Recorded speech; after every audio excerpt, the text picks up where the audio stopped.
Le titre de cette journée a été, nous lui avons donné « L'homme, sa vie, son œuvre, une cohérence ». Donc c'est ce qu'on va essayer de dégager au fil de cette journée. Noël, effectivement tu disais, Jacques ne voulait pas qu'on lui rende un hommage. Il voulait qu'on continue à travailler ses écrits. C'est la raison pour laquelle la dernière année de sa vie, il a rassemblé les textes qui lui semblaient le plus important, qui lui paraissaient le plus important. Et aujourd'hui, je crois que l'ensemble des personnes qui ont préparé cette journée ont eu à cœur de commémorer l'homme, sa vie, son œuvre, son apport à la Gestalt-thérapie, mais aussi son rapport. Il a participé à ce mouvement humaniste existentiel, vous connaissez bien, et lui tenait à appeler cette thérapie la Gestalt-thérapie existentielle.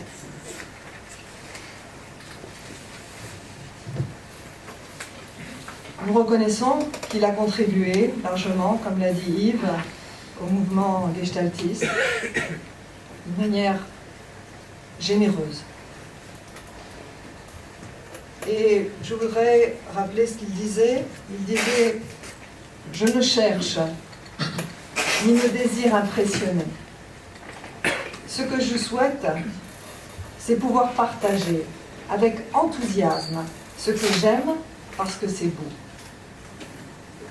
Faire accéder à et pénétrer un univers inconnu, une découverte nouvelle, un monde vaste et prégnant, autre et grand, qui ne se livre cependant qu'à celui qui sait s'en imprégner avec humilité.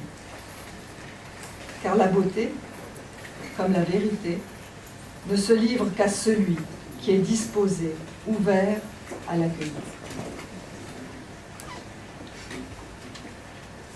Donc cette journée a été organisée par Artex, cet atelier de recherche de thérapie existentielle que Noël avait créé en 1989, qu'il a quitté en 2006 pour des raisons de santé. Eh bien, Artex, tout comme les organismes auxquels il a participé, aujourd'hui, effectivement, ont tenu à ce qu'il y ait une journée spéciale pour nous rappeler cet homme, cette œuvre. Je vous remercie sincèrement d'être là, parce que pour moi c'est émouvant, et je pense à Noël et je me dis, il aura un grand sourire et il dirait « Ah, chouette, content ». Et puis en même temps, il dirait « Non, mais c'est un peu trop tout ça ». Ça, c'était Noël. Noël avait exprimé le désir, comme je le disais, que l'on continue à travailler, à approfondir, à partager. Certaines thématiques dont il nous avait ouvert les portes, et je voudrais rappeler ici le symbole de son médaillon, Janus. J'ai de l'émotion. Janus, c'est le dieu des portes. C'est le symbole qui marque à la fois le passé et le futur. C'est le solstice d'hiver et d'été. C'est le passage. Noël était un passeur. Il était un passeur pour nous ouvrir à certaines portes de la connaissance. Et je tenais à vous représenter son médaillon.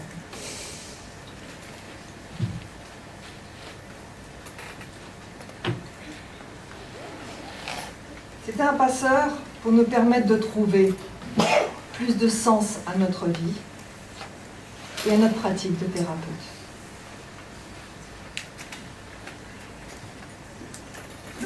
Lorsqu'il a fait le choix de nous quitter le 11 juin 2012,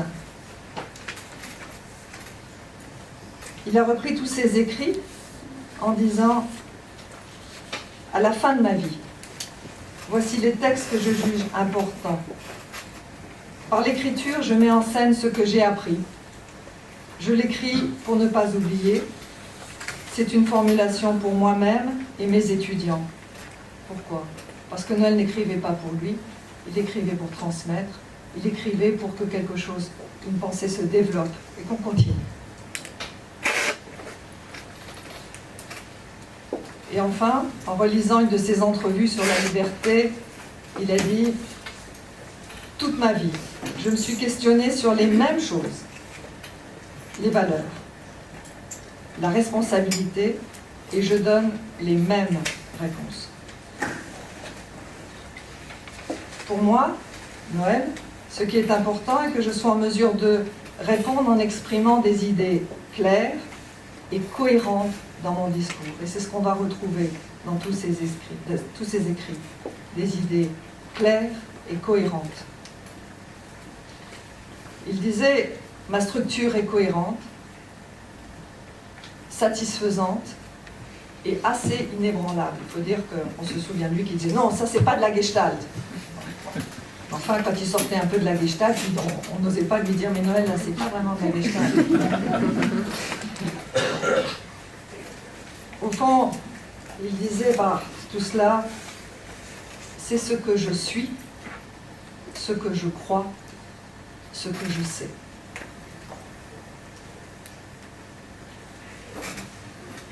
J'ai beaucoup réfléchi à cette journée et je me suis dit, comment présenter 82 ans de vie,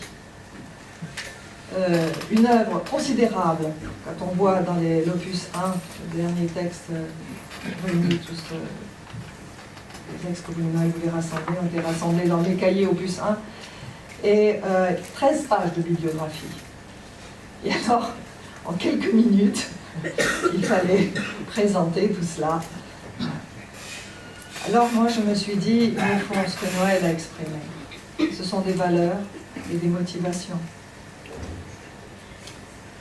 Alors, aujourd'hui, pour partager avec vous cette rencontre avec Noël sur l'existentiel, à travers une expérience de vie, des événements, une histoire, des époques, des rencontres, je me suis dit, essayons de comprendre comment s'est construit l'homme et sa structure.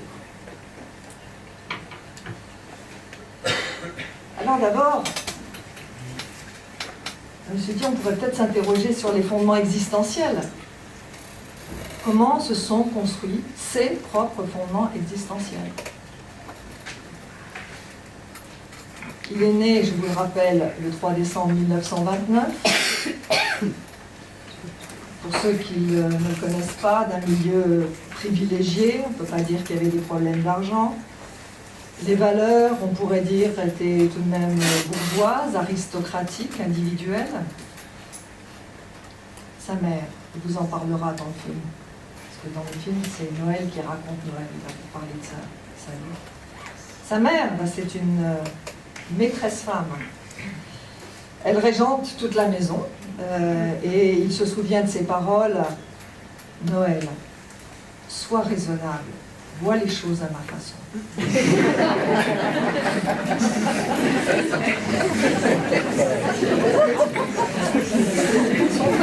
Son père, lui, est en retrait. Il ne s'oppose pas à sa femme. Et le fait qu'il souffre de sourdité ne facilite pas la communication. Et puis il a un frère de 5 ans, son aîné, un frère brillant, sur le plan tant intellectuel que sportif. Dans cette famille, il y a peu de partage, peu de relationnel entre les membres de la famille. Les enfants sont là pour être vus et non entendus. Alors Noël a conscience du monde dans lequel il vit. Il reconnaît le manque d'un père, il ne partage pas, il ne veut pas être sous l'emprise des valeurs de sa mère. On comprend un peu. Il fait l'expérience d'un manque de présence et d'intérêt, mais cet intérêt réel à ce qu'il est, à ce qu'il vit. À 9 ans, Oui, Noël a été petit aussi. Il fait l'expérience du vide existentiel. Et je pense que c'est intéressant de vous rappeler cette histoire. Voilà, 9 ans, il veut taquiner son frère. Alors, il le suit, et son frère ferme la porte de la salle de bain et dit non, ça suffit, tu m'embêtes. Noël ne s'arrête pas là. Vous connaissez Noël, il ne s'arrêtait jamais. Alors il passe par l'extérieur de la maison, il y avait une petite corniche, il longe la corniche, il voit la fenêtre de la salle de bain ouverte, et il dit je vais quand même rentrer par la fenêtre. Et au moment où il arrive à cette fenêtre, il va pour entrer, et le frère, sans le savoir, ferme la fenêtre. Et Noël raconte, à ce moment-là, je vois le vide sous mes pieds, je réalise où je suis, et là, panique. Il dit, je ne sais pas comment je suis revenu à l'intérieur de la maison, mais en tous les cas, je suis revenu tremblant. Et j'ai réalisé, à ce moment-là, la confrontation au choix que j'ai eu à faire dans mon existence, à la décision que je devais prendre de retourner ou de me laisser le choix, à la solitude et à la responsabilité. De ce retour sur la corniche, c'est resté un événement très traumatisant. Et on est heureux qu'il ait pu retourner sur la terre ferme, parce qu'on n'en parlerait pas aujourd'hui. Mais toute sa vie, il gardera cette expérience. À cette époque de sa vie, Noël est en quête de sens par rapport à la vie et il songe à devenir pasteur. Il a alors 14 ans. C'est l'époque de la guerre, son frère fait de la résistance, il fait passer des personnes juives en Suisse, au Darmaki, et sa mère ne veut pas que cet enfant mette sa famille en péril. Et Noël se souvient d'une confrontation dans la salle de bain de l'hôtel des Bergues. Pour ceux qui ne savent pas, c'est à Genève, et c'est quand même un assez grand hôtel. Et devant sa mère, il dit « Je suis avec toi, car je sais que tu as raison. » De cet épisode, il raconte « Je savais me déterminer face à ma mère et au risque que cela pouvait entraîner dans notre relation. » Et il ajoute « Car ça, elle ne l'a jamais oublié. » Mais il ajoute aussi pour moi « La responsabilité était la valeur clé vis-à-vis de quelque chose d'essentiel. C'est une attitude positive. » Et souvent, il emploiera le mot « attitude positive » pour parler de la responsabilité. Et c'était une attitude positive. Il fallait aider ces personnes face à l'horreur nazie. Et c'est le genre d'attitude qui a guidé toute ma vie.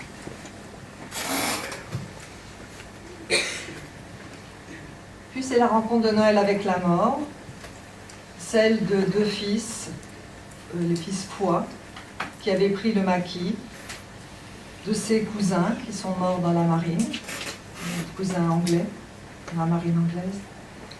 Et cela lui pose encore une fois la question du sens de cette guerre, qui fait qu'un homme a ses 2 seuls fils fusillés, au nom de quoi? Étant donné que ces soldats agissent sur des ordres, quelle est alors la place de leur responsabilité?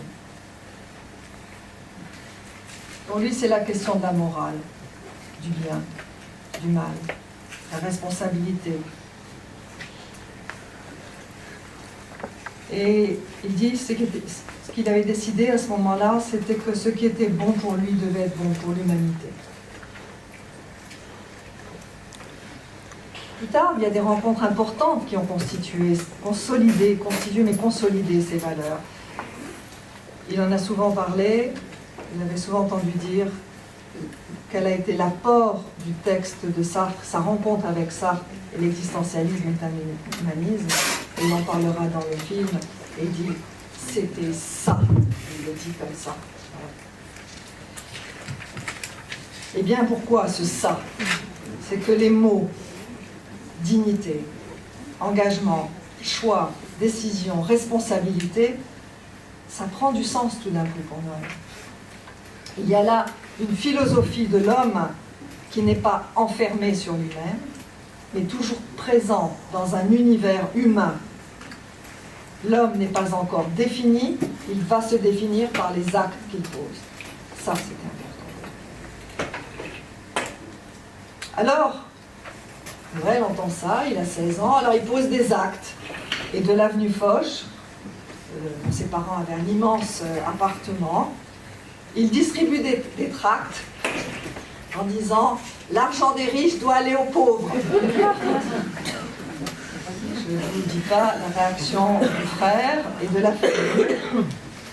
Ils étaient complètement ahuris, révoltés, en disant « C'est pas possible ». Mais le premier rapport de Sartre résonne en lui. Cet apport est le suivant. L'homme a une conscience libre qui ne s'englume pas dans le monde et le transcende par sa visée intentionnelle. La liberté est dans le monde, concrète, en face des choses et des hommes et à chaque instant. À chaque instant, j'ai à me choisir. Cette liberté est en situation. Et par ma liberté, je peux rencontrer des limites.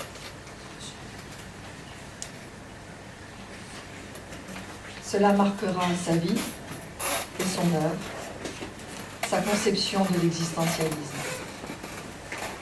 Il dira, l'existentialisme est un humanisme, c'est la grille par laquelle je passe ma vie, et en particulier ma vie professionnelle.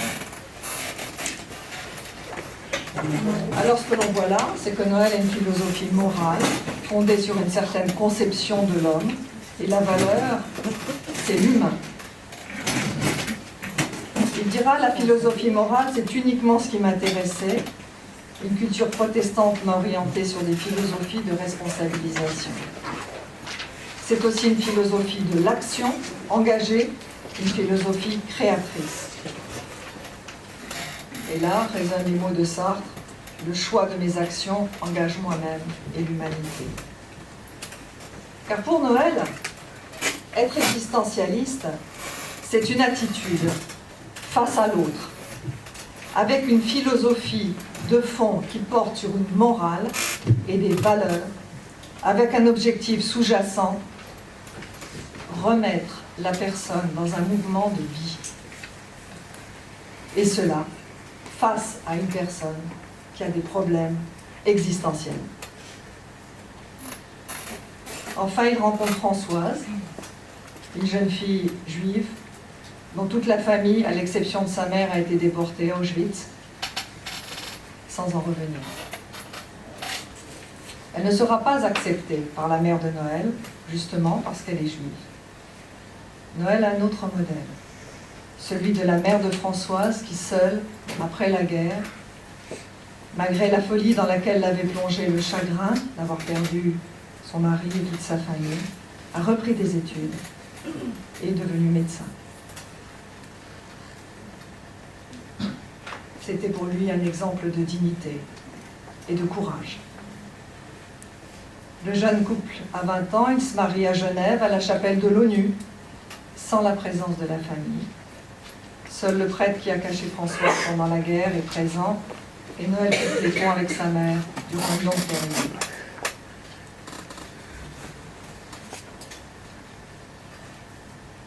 Les possibles, disait Sartre, sont angoissants parce qu'ils dépendent de moi, seul, de les soutenir dans l'existence.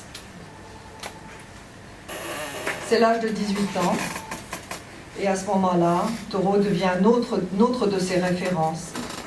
Et il avait sur son bureau en permanence la citation de Thoreau. Être philosophe, ce n'est pas seulement avoir une pensée subtile, ni même fonder une école. C'est aimer la sagesse, au point de vivre selon des préceptes. Une vie de simplicité, d'indépendance, de générosité et de confiance. Il s'agit de résoudre certains des problèmes de la vie, non seulement en théorie, mais aussi en pratique. Tout comme Thoreau, il aura le souci de rester dans une réalité avec une application pratique. Un autre de ses maîtres a été Alan Watts, qui a écrit entre autres Éloge de l'insécurité en 1951 et qui est toujours d'actualité face à l'insécurité du monde dans lequel on vit parfois. Mais tous deux, Alan Watts et Henry David Thoreau, ont influencé plus tard le mouvement de contre-culture américaine et d'affirmation du potentiel humain, du pouvoir, de la non-violence, mais aussi du devoir de désobéissance par rapport au non-respect des droits de l'homme.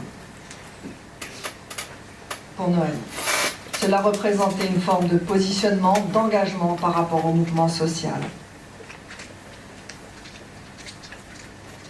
Il va passer un temps où il va vouloir devenir psychiatre, mais il commence des études de psychologie, part un temps dans la vie active, finalement entreprend des études de droit à Aix-en-Provence.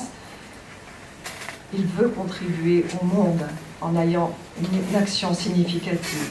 Et il s'engage syndicalement, très engagé dans la Nouvelle Gauche, la création de la Nouvelle Gauche.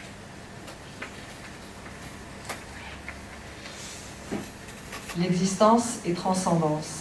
Elle est avant tout un projet d'être vers un possible que l'on n'a pas encore. Encore une citation de ça. Donc pour Noël, c'est la morale de l'engagement, de la nécessité de s'engager. Il cherche à avoir une solidarité avec le monde. Il le fait avec conscience et au nom de valeurs. La seule valeur en ce monde, disait Sartre, c'est l'homme qui la possède. Non parce qu'il est une fin en soi, mais parce qu'il est l'être qui, par son action, inscrit la valeur dans le monde. Noël voulait devenir juriste criminologue. Finalement, il obtient une bourse à l'université de McGill de Montréal pour faire un doctorat. Et finalement, il prend un autre chemin. Il arrive à l'organisation de l'aviation civile. Il est engagé comme traducteur. Et il dit en souriant, j'étais tellement efficace comme syndicaliste qu'ils se sont dit, ce gars-là, vaut mieux qu'on l'ait avec nous. Et je suis passé rapidement du côté des cadres. Il dit enfin, j'ai défendu mes valeurs à l'occasion de l'exercice de mes différentes fonctions, comme étudiant, fonctionnaire international, consultant, linguiste, enseignant et thérapeute, mais aussi comme mari, père de famille, avec mes amis. Je ne peux résister à partager avec vous ce que son ami Julien Torini m'a rapporté cet été. Ils étaient à l'université de Montréal dans les années 70, je vais dire 70. Noël participait à une journée d'animation. Il avait convaincu tout le monde du thème de la journée, lui qui courait sans cesse dans les diverses organisations, les réceptions. Et il a choisi le thème, il a convaincu tout le monde, c'est « On s'arrête ». Alors bon, on s'arrête. On s'arrête et on discute. Pour ceux qui connaissent Noël et qui se souviennent de Noël, ça lui ressemble assez. On s'arrête. Donc, ben oui, il faut faire une application pratique de ça. Alors Noël, en allant à l'université, s'arrête à un panneau stop, prend le panneau stop, il l'emmène à l'université et il dit « On s'arrête !» Et bien sûr, à la fin de la journée, il a remis le panneau en place. Parce que ça, c'était aussi Noël. On remet les choses à leur place. Il avait mis là en application ce qu'il répétait souvent, ce qu'il y a de plus profond au niveau racine, et la réalisation que vivre son existence à tout moment, à tous les coins de rue, cela implique des choix. L'acte d'existence est un acte de choix continuel. Et cet acte de choix est fondé sur un axiome qui dit que c'est moi qui choisis et que j'en prends la responsabilité. Son expérience d'animation le met en relation avec un monde qui est bien différent du monde des Nations Unies. Il dira c'est un monde de 68 arts, ça voulait tout dire. Et là, il sera confronté à des relations, des problèmes nouveaux qui vont lui faire revoir encore ses valeurs, en tous les cas les renforcer. C'était un autre monde. Et puis, Noël ne s'arrêtait pas là, je l'ai déjà dit. Il a réentrepris des études de psychologie sociale. Il a été travailler à Bethel avec Lewin. Bethel, c'est dans le Maine, aux États-Unis. Il veut connaître la recherche-action. Il découvre le mouvement humaniste. Il trouve ses origines de ce mouvement dans une certaine conception de l'homme, avec une éthique. Il y a là donc un nouveau regard sur le comportement humain, sa complexité, sur les problèmes qui sont associés. On est à l'origine d'une nouvelle psychologie et psychothérapie, et Noël s'inscrit dans ce mouvement, dans cette mouvance, et ses références deviennent Maslow, Guggenthal, Frankl, Tillich, Rolomé. Pourquoi aussi cette entrée, cet accrochage à ce mouvement? Parce que cette association de psychologie humaniste était composée de juifs allemands, de gens qui avaient fui l'horreur nazie et qui avaient aussi une certaine conception de la dignité de l'homme et des droits de l'homme. Ils avaient fui l'horreur nazie. Et donc ils défendaient une morale, des valeurs, une éthique que Noël nous fera partager avec l'implication de tout cela dans la pathologie et la conduite de la thérapie.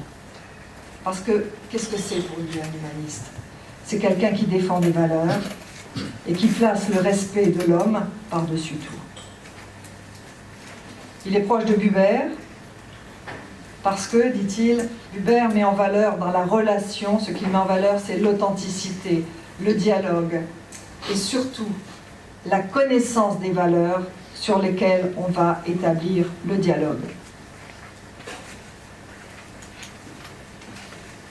Parce que le jeu et le tu, et l'importance du dialogue, est une expérience de soi qui permet de restaurer une image de soi face à l'autre en tant qu'existence. Et dans ses attitudes et postures, la personne est confrontée à son être, comme Rolomé. Buber parle de la relation comme directeur de vie. Et donc, tout ce type de relation a des implications existentielles. Noël rentre ensuite au Centre international de la psychothérapie avec Ernest Godin, il devient coformateur. Là, l'existentiel pour lui reprend toute sa place. Il s'intéresse à la formulation des données existentielles lorsqu'il voit cette formulation dans le livre de Garneau et Larrivée, l'autodéveloppement. Et là, tout d'un coup, il dit, oui, c'est ça. Alors, s'il travaille avec les grands noms de la Gestalt, comme Jan Teff, comme Laura Pearls, et surtout avec son maître, celui qui deviendra son maître, Isadore Fromm, maître et ami, il fait le choix de quitter les Nations Unies et il s'installera comme psychothérapeute avant de finalement, donc il revient à la clinique, avant finalement de choisir donc définitivement cette voie. Je m'arrête un instant et je vous demande, est-ce que vous ne trouvez pas ce parcours impressionnant? Pour moi, c'est impressionnant. Et je n'ai pas mentionné sa démarche spirituelle. Et tout cela me semble impressionnant. Il disait de ses valeurs, « J'ai essayé d'appliquer tout au long de ma vie, être fidèle à moi-même. Cela rejoint de ne pas se compromettre. Je crois, dit-il, que j'étais un être sans compromission.